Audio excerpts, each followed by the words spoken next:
Hey everyone, and welcome back to my channel, and welcome if you are new here, and welcome to episode 8 of the Build Your Own Budget Planner Using a Notebook series. If you guys are new to this series, or if this is your first video from me that you are watching, I will go ahead and list the playlist down below so you can check out all the other episodes that I've already created, or check out some of the other pages that I've created in this budget planner notebook. But for today, we are going to be talking about this net worth tracker. We'll talk about what it is, why it's important, what our current net worth is, and of course I'm going to be going through how I tracked how I set up this tracker. But really quick, so basically what your net worth is it's your assets minus your liabilities. So what you owe, what you own minus what you owe equals your net worth. And to be completely honest, I didn't start tracking our net worth or even calculated what our net worth was until 2019. So just a few years ago. I think knowing what your net worth number is super important because it gives you a snapshot of your overall financial health. So if your net worth is at a negative, that means you owe way much more than you owe more than you own.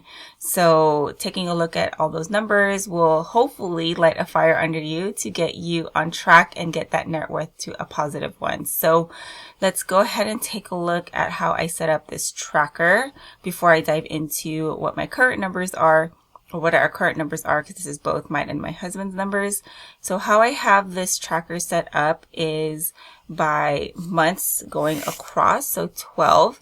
And this notebook is wider than your typical notebook that you would get maybe at the Dollar Tree or at the at Target or Staples. Although you can find wider ones, I'm sure, at those stores. But this is a little bit wider.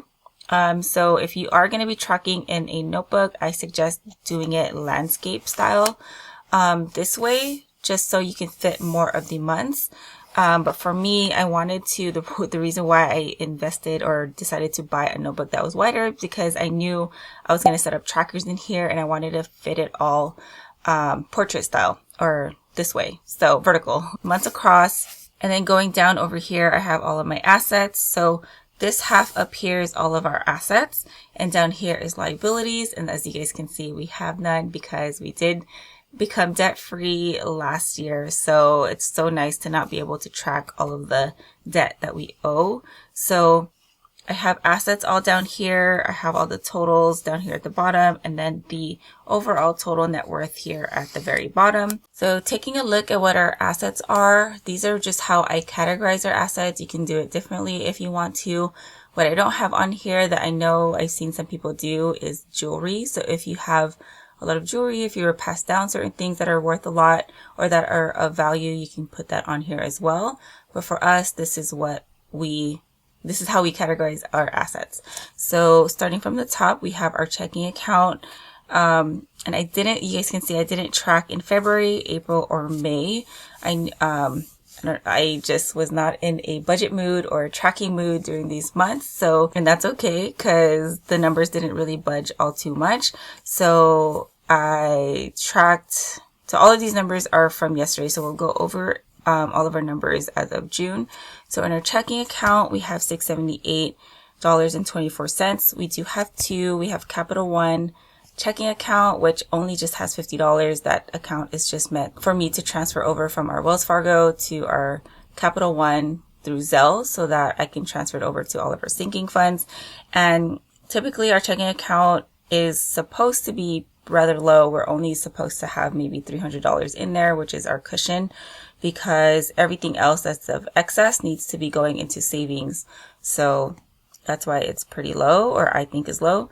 Emergency fund right now, it's at $5,452, which did go down because we did borrow from our emergency fund, because my husband's paycheck wasn't as much as we thought it was going to be. And then in our sinking funds currently is at $7,972. That did go down. With sinking funds, it's going to go up and down because we are saving for things, and then we are going to use the savings or what we saved for. So that's going to be up and down throughout the year. And then for our Scion XB, it's worth $8,200 from the last time. I didn't even check. I just went ahead and put this amount on there. And this is the Kelley Blue Book value, I believe the private seller or through a private seller. But my husband did say that it is worth more than that because since they no longer make Scion XBs, there are some people who are looking to buy it. So it is worth a little bit more than that, but we don't plan to sell our cars. So caliber is priced at $1,000. We don't plan to sell this anytime soon. For us, this is worth more. Down here, so I separated it out between, like, this is our shorter term up here, and this is more of our long-term retirement and college savings over here. So with my husband's 401k, he's at $9,880. And this one, I feel like we kind of effed up because we really didn't start taking a look at our retirement accounts until last year and investing those funds. So my husband, I feel like, man, we totally screwed up. When he set up his 401k with his current employer, he got that job in 2018. Something happened and his 401k information never went through. So he didn't start contributing to his 401k until last year, and they offer a 6% match. So I'm just trying not to think about the money that we could have, gotten from that, but, better late than never, I guess. So, so Roth IRA, he opened up as well last year. That's at $11,920. We did max out both years as well. And this savings plan was from his previous employer. And that one is still growing because he's invested in the stocks within that company. So that's $18,968.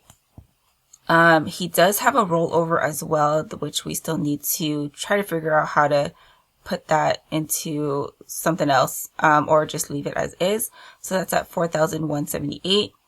I opened up my own Roth IRA this year. I've only contributed once so far from my business. So $236 is what I have. I know it's super low.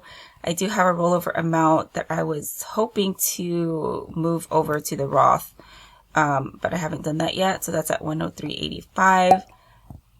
Quick confession here. We dipped into our 401ks when we were getting married. Such a big no-no. And we did pay a fee or penalty on that. But yeah, just one of the many financial mistakes we've made. I don't suggest that you do that though, unless I guess you're in a really big bind, which we didn't. It was just for a wedding. So it's not like it was a very true emergency or anything.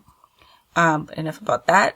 But for our last one over here is for our college savings, which is at $2,104, which gives us a total of $70,696, which is actually wrong. I calculated that wrong. It's like 700 something, on there. And as you guys can see, we have no liability. So this is all of our current assets. We would like to get to 100K by the end of the year, but that's with like everything.